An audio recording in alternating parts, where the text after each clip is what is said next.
엄마야 누나야 강변살자로 시작하는 소홀의 시는 어린 시절 제가 배웠던 시 중에 단연 최고의 시였습니다. 강변은 저녁빛으로 물들고 뜰의 모래는 그 빛의 반짝입니다. 저녁바람에 서걱이는 갈리페 노래가 고요한 강변에 울릴 때 소녀는 이렇게 노래합니다. 엄마야 누나야 강변 살자. 뜰에는 반짝이는 금모래빛, 뒷문 밖에는 갈리페 노래. 엄마야 누나야 강변 살자. 생명과 평화가 강물처럼 휘구어 지나갑니다. 그런 강변, 그곳에서 사랑하는 가족과 더불어서 같이 살고 싶다는 이 소년의 갈망이 잘 담겨 있는 시입니다. 그래서였는지 저도 강변에서 살고 싶다는 그 열망을 아직도 가지고 있습니다. 이렇게 서정적으로만 이해했던 이 소홀의 시 강변 살자라는 이 시가 어느 날 다르게 다가왔습니다. 그렇게 느끼게 했던 분이 바로 작년에 돌아가셨던 이어령 선생님이셨습니다. 선생님은 앞년과 마지막 년을 제하고 난 뒤에 남는 구절, 그러니까 엄마야 누나야 강변 살자가 앞에 있고 또 제일 마지막에 있죠. 그것을 다 제하고 하면 남는 게 뒷문 밖에는 갈리페 노래, 그 앞에는 뜰에는 반짝이는 금모래빛, 요것만 남는 거죠. 매우 간단한 시입니다. 간단한 시인데 간단하게 결코 볼 수가 없다라고 말씀하시면서 이런 질문을 던지셨습니다. 왜 엄마와 누나를 불렀을까요? 엄마의 반대는 아버지입니다. 그리고 누나의 반대는요, 형입니다. 그런데 이 시에는 아버지와 형이 없고 엄마와 누나만 존재하고 있습니다. 그런데 아버지와 형은 어디로 갔을까요? 이 구절은 바로 이렇게 있어야 할, 가족 구성원 중에 있어야 할, 그러나 부재한 아버지와 아버지와 형을 찾고 있는 겁니다. 강변이라는 것은 엄마와 누나가 살아가는 생명의 공간, 그러니까 이 이효령 선생님은 젠더 공간이라고 그렇게 표현했습니다. 그런데 그 누군가를 지금 부르고 있다는 것은 그 누군가마저 있어야 될 자리를 지금 떠나가려고 하고 있다, 이렇게 바라보는 것이죠. 그러니까 그것은 아버지와 형의 부재 공간임과 동시에 있어야 할 어머니와 누나마저도 떠나가려 하기에 부르는 그런 바로 자리라는 겁니다. 강변은 생명의 장소라고 말씀드렸습니다. 평화의 장소. 그러나 이 소홀이 이 시를 쓸 때의 그 시대적 배경을 생각해 보시면 아버지와 형은, 남성들은 전쟁터로 독립을 위해서 그렇게 다 떠나가고 없는 그 참혹한 죽음의 공간에서 살아가고 있고, 여기는 강변은 반대로 생명의 공간, 이렇게 대비되는 그런 부분이죠. 그러고 보니까 엄마야 누나야 강변 살자라고 엄마와 누나를 부르고 있지만 실은 부재한 아버지와 형을 부르고 있는 그런 아픔의 노래였습니다. 엄마와 누나마저도 평화와 생명의 자리를 떠나려고 했기에 애답게 그들을 찾는 간청의 시였습니다. 이런 소홀의 시를 생각하다 보니 창세기 22장이 다르게 다가왔습니다. 이 창세기 22장에는 아버지 아브라함이 있습니다. 하인들도 있습니다. 그리고 그렇게 귀하게 생각했던 아들 이삭도 있습니다. 근데 누가 없습니까? 어머니 사라가 부재합니다. 어느 곳에도 어머니 사라의 이름이 등장하고 있지 않습니다. 오늘은 바로 이 이삭을 제물로 바치는 그 사건에서 부재했던 어머니 사라의 관점으로 이 하나님의 시험을 살펴보도록 하겠습니다. 어머니 사라의 관점에서 모리아산의 사건을 돌아보기 전에 먼저 생각해 볼 두 가지가 있습니다. 두 가지 질문인데요. 첫째, 이삭을 제물로 드리기 전에 사라는 하나님의 그 명령을 알고 있었을까요? 모르고 있었을까요? 너의 사랑하는 독자 이삭을 내게 바쳐라 라고 아브라함에게 명령을 했는데, 자기 남편에게 했던 명령을 사라는 알았을까요? 몰랐을까요? 아들 이삭을 제물로 바치라는 이야기를 듣고 아브라함은 바로 그 다음날 아침 일찍 종들과 함께 장작을 나귀에 싣고 아들 이삭과 더불어서 모리아산을 향해서 3일 길을 떠났습니다. 출발하기 전이나 그 전날 밤에 아브라함이 이 일을 사라에게 말했을까요? 말하지 않았을까요? 네, 고개를 흔드시는 거 보니까 말하지 않았다라고 그렇게 생각하시는 거죠. 만약 아브라함이 이 일을 아내 사라에게 이야기하고 의논했다면 사라는 동의했을까요? 아니면 간곡하게 만류했을까요? 네, 인상을 막 미간을 일으키시는 거 보니까 만류했다라고. 네, 어머니니까 그랬겠죠. 자, 그렇다면 두 번째 질문입니다. 이삭을 제물로 드리려다 극적으로 그가 살아났습니다. 그죠? 이 이야기를 결과에 대해서 들었던 사라의 마음은 어떠했을까요? 아, 하나님 감사하다, 할렐루야, 뭐 이러고 여호와 이랬을까요? 어땠을까요? 첫 번째 앞서 했던 질문에 그 반응에 따라서 어땠는지 따라서 이 사라의 반응도 달라졌을 겁니다. 그녀가 아무것도 모르는 상태에서 모리아산의 그 결과에 대해서 들었다면 아마 그녀는 어떻게 반응했을까요? 아니면 만약 알고 있는 상태에서 그 이야기를 들었다면 그녀는 어떻게 반응했을까요? 성경은 이 질문에 대해서 언급을 하지 않기 때문에 확실히 이것이다 라고 제가 말할 수는 없습니다. 만약에 이것입니다 라고 이야기하면 이단 나왔네 또 그럴지도 모릅니다. 단지 조그마한 조각조각 이 조각 편린들을 찾아서 가보면서 우리는 이 성경이 침묵하고 있는 그 부분을 유추해 볼 수 있습니다. 이런 유추 가운데 사라는 하나님의 명령을 받아들일 수 없었으며 매우 실망했다라고 보는 그런 입장들이 있습니다. 그 견해는 이렇습니다. 지난 주일에 제가 말씀드렸듯이 아브라함과 사라 사이에 태어났던 이 이삭을 제물로 바칠 때에 이삭의 나이가 10세 그러니까 10대 후반이나 20대 초반이라고 말씀드렸습니다. 아브라함은 몇 세요? 아브라함은 120세 전후 그리고 사라는 110세 전후 10살 차이이기 때문에 그랬을 겁니다. 그런데 이 사건 이후에 창세기 22장의 끝부분을 통해서 오늘 읽진 않았지만 성경은 아브라함의 동생 나홀의 자녀들이 어떻게 태어났는가에 대해서 이야기를 합니다. 특별히 이삭의 아내가 될 리브가의 출생에 대해서 언급합니다.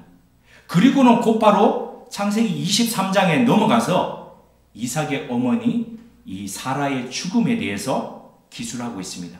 창세기 23장 1절입니다. 우리 같이 한번 읽으실까요? 사라가 127세를 살았으니 이것이 곧 사라가 누린 횟수라. 사라의 향년은 127세 그러니까 모리아산의 사건이 있은 뒤에 20여 년이 있고 난 뒤에 그녀가 별세했습니다. 오늘날 같으면 매우 장수했다라고 볼 수 있는데 그 당시로 볼 때는 그렇지 않습니다. 왜 그러냐면 이후에 남편 아브라함은 175세까지 살았고요. 그리고 아들 이삭은 180세까지 살았습니다. 그러니까 그 당시로 볼 때는 일찍 돌아가셨다 이렇게 볼 수 있는 거죠. 사람의 수명에 영향을 미치는 것이 여러 가지가 있겠지만 사라가 이처럼 기존의 사람 그 당시 사람들보다도 짧게 살았다는 것은 혹시 아들 이삭이 죽을 뻔했던 이 사건이 매우 강한 충격으로 다가왔기 때문은 아닐까요? 그렇게 추측해 볼 수 있는 것이 있습니다. 그 다음 절인 창세기 23장 2절입니다. 우리 같이 읽으시겠습니다. 사라가 가나안 땅 헤브론 곧 기랏 아르바에서 죽음에 아브라함이 들어가서 사라를 위하여 슬퍼하며 애통하다가 사랑하는 아내 사라가 죽었는데 이 죽음을 이야기하면서 좀 이상한 표현이 나옵니다. 아브라함이 들어가서 우리말 성경에서 이 표현은 아브라함이 사라의 빈소에 들어가서 슬퍼하는 것처럼 그렇게 보입니다. 그런데 히브리어 원문을 찾아서 좀 다시 한 번 더 그 느낌을 살려서 재해석해 보면 조금 더 다르게 다가옵니다.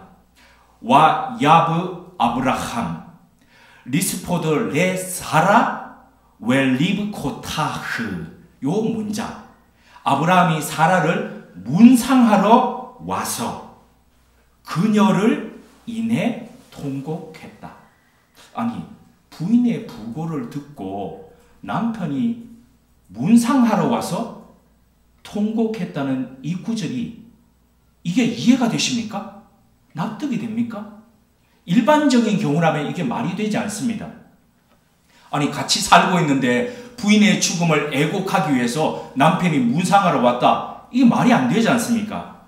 안 됩니다. 그런데 말이 되는 경우가 있습니다. 어떤 경우일까요?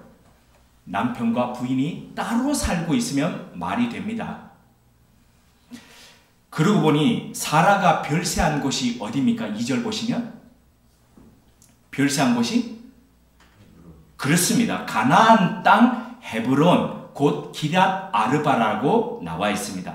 창세기 22장 19절에 보면은 모리아산 사건 이후에 아브라함이 돌아가서 거주한 곳이 어디입니까? 브엘세바입니다. 자, 사라는 남편 아브라함과 같이 살고 있지 않고 브엘세바, 그러니까 지금의 이스라엘의 최남단, 거기에 살고 있지 않고 따로 위쪽에 베들레헴 아래쪽에 지금 기럇 아르바, 다른 말로 헤브론 지역이라고 하는 그곳에 가서 따로 살고 있었습니다. 그러니 부인의 부고 소식을 듣고 남편이 지금 들어와서 문상하러 와서 통곡하고 있었다는 겁니다. 자, 그렇다면 왜 사라는 남편 아브라함과 같이 살지 않고 이렇게 별거하고 있었을까요? 성경은 그 이유에 대해서 여전히 설명하고 있지 않습니다. 그렇지만 별거의 기점이 어디인지를 보면 우리가 유추가 가능합니다. 언제부터입니까? 모리아산 사건 이후부터입니다. 사라는 자신과 한마디 상의도 하지 않고 아들 이삭을 번제물로 바치러 떠난 남편이 이해가 되지 않았습니다. 어떻게 얻은 아들인데 그 아들을 죽여서 제사 드릴 생각을 할 수 있단 말입니까? 그녀는 그런 남편이 이해가 되지 않았습니다.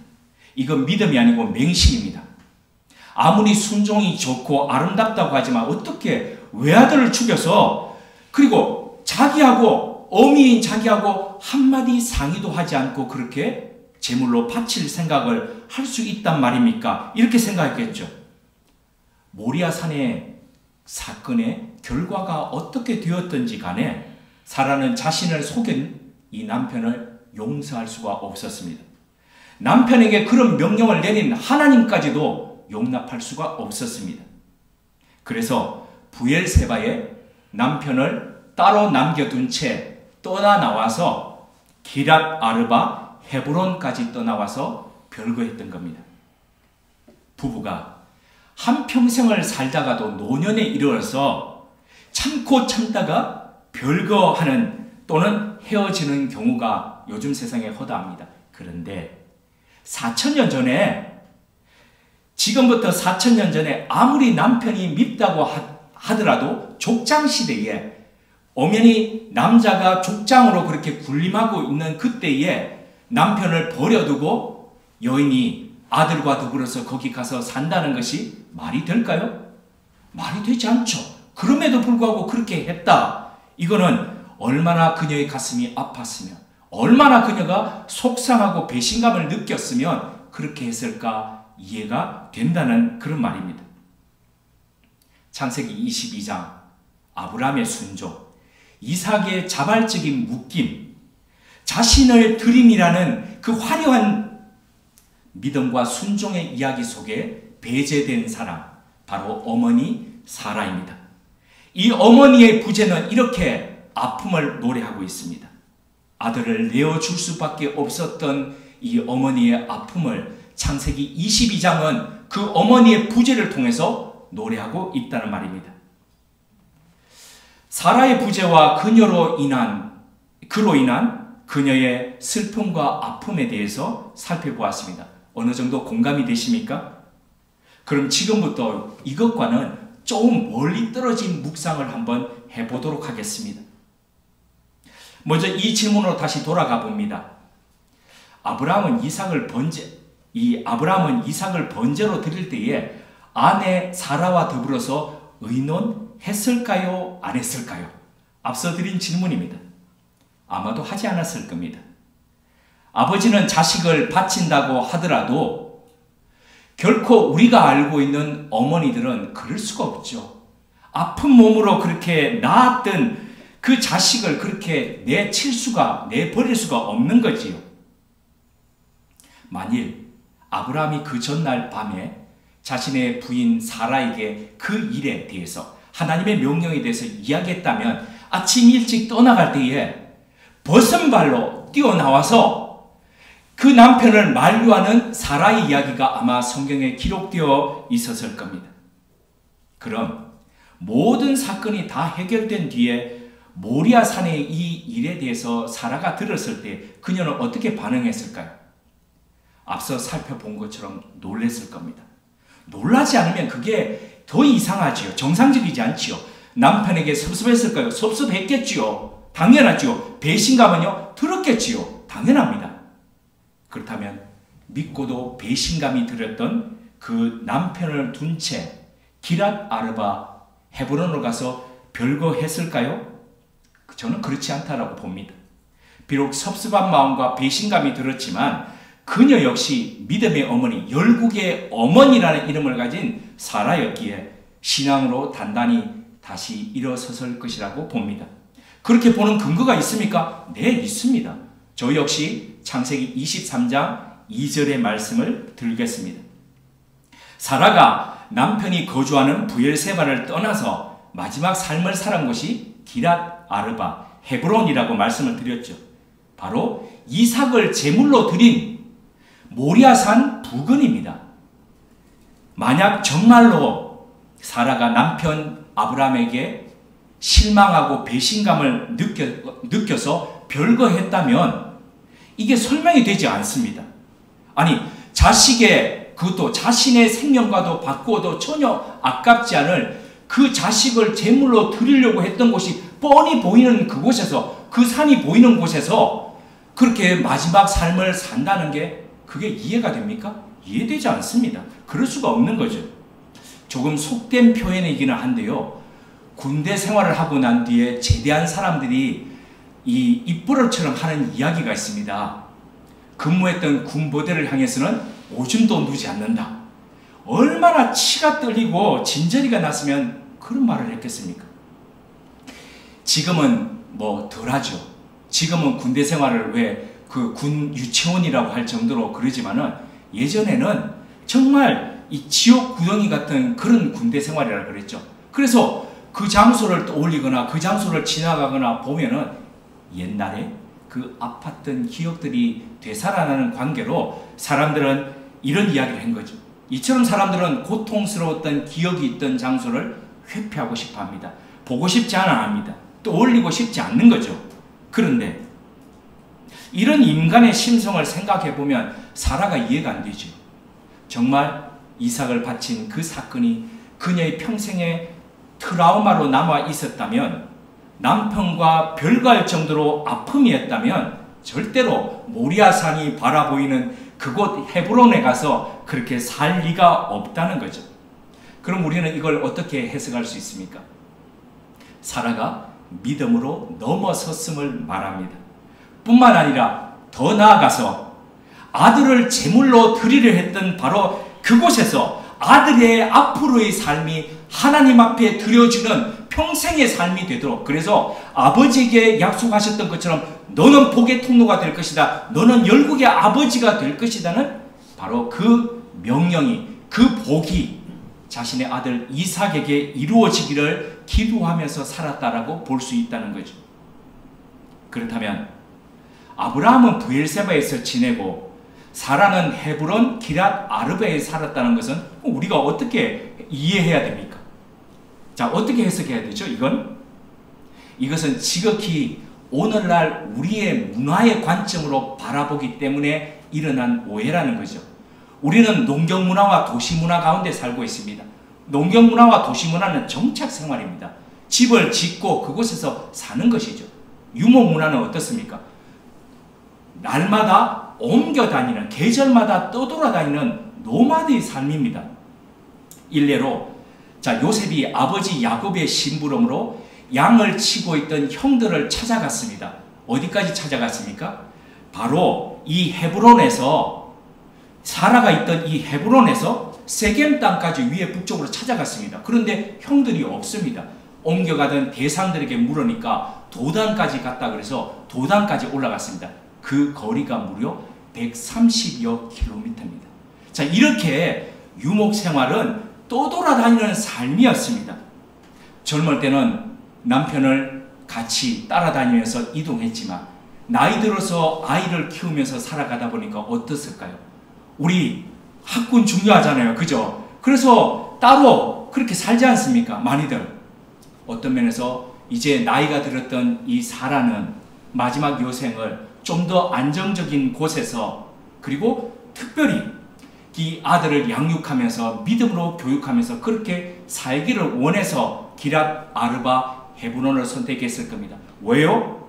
그 아들을 바치려고 했던 바로 그 장수가 보이는, 멀리 보이는 바로 그곳이었기 때문에 날마다 그곳을 보면서 하나님 앞에 드리는 삶으로, 예배하는 삶으로 그렇게 살아갔다는 거죠. 그러므로 어머니 사라가 마지막 그녀의 삶을 헤브론에서 마무리했다는 것은 외아들 이삭뿐 아니라 자신의 남은 삶까지도 하나님 앞에 제물로 드렸다는 것을 의미합니다. 결론적으로 보자면 네 아들, 네가 나를 사랑하느냐? 너희가 나를 사랑하느냐? 그러면 네 아들 이삭을 바치라는 이 하나님의 시험은 아브라함만을 위한 시험이 아니었습니다. 그것은 아들 이삭을 향한 시험이었습니다. 나아가서 그것은 우리가 부재했다라고 생각하는 어머니 사라를 향한 하나님의 시험이기도 했습니다. 지난 주일에 말씀드렸듯이 창세기 22장 이 첫 설교 시험하는 하나님 1에 이어서 시험하는 하나님 2에는 같은 프레임이 적용이 되었습니다. 그것은 모리아 산의 이야기는 아브라함만의 이야기가 아니라 누구의 이야기요? 하나님의 이야기. 이삭만의 이야기 아니라 그건 누구 이야기요? 자신을 비운 케노시스, 바로 예수 그리스도의 이야기였습니다. 마찬가지로 슬퍼하는 어머니, 나아가 자신의 삶마저 하나님께 제물로 드린 이 사라의 이야기는 예수님의 어머니 마리아의 이야기가 됩니다. 이런 부분을 그림으로 잘 표현한 화가가 바로 마크 샤갈입니다.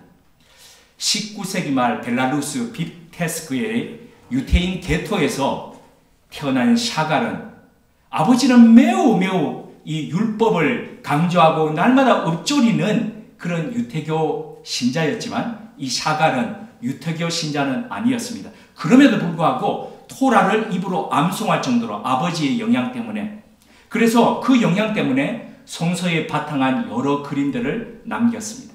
그 대표적인 것이 1966년에 그렸던 이삭의 희생입니다. 샤갈은 창세기 22장의 이야기를 굵은 연필로 스케치한 뒤에 빨강, 노랑, 파랑의 원색 칠을 해갑니다.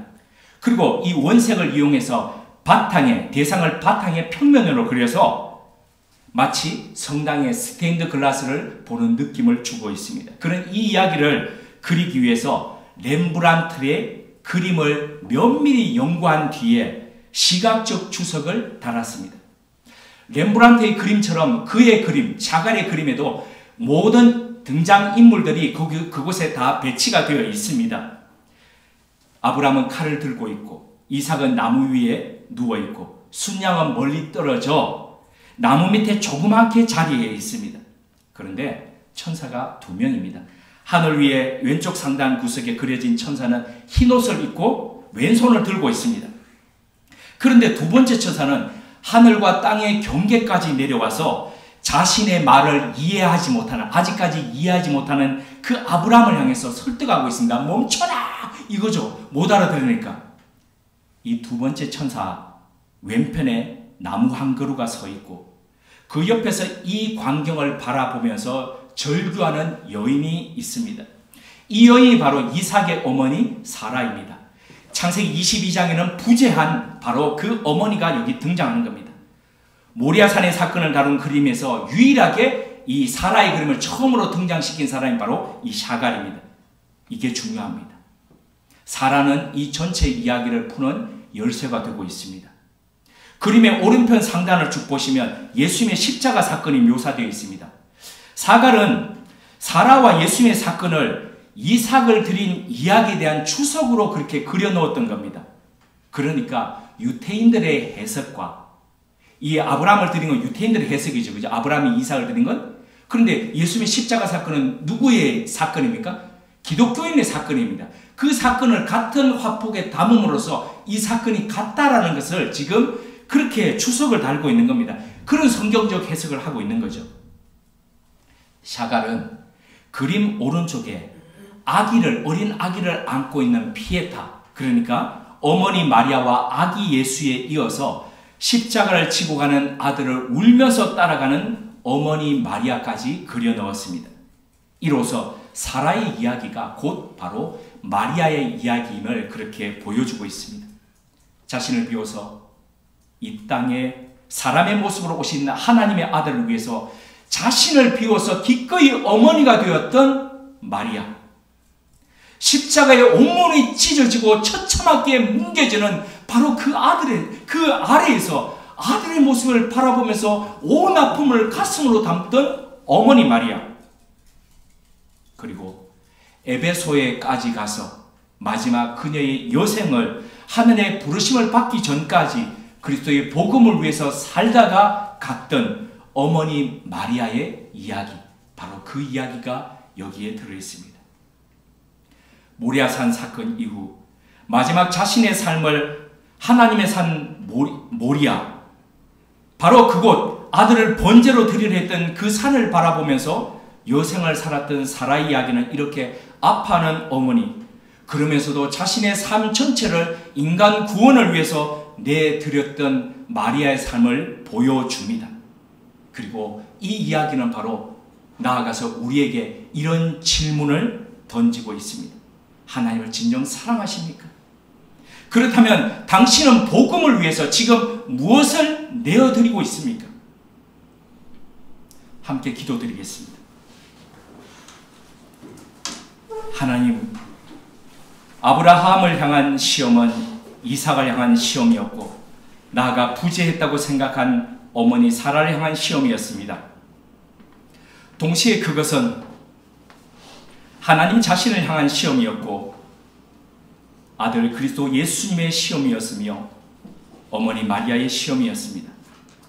그리고 그것은 오늘 성경의 말씀 앞에 서 있는 우리들을 향한 믿음의 시험임을 깨닫습니다.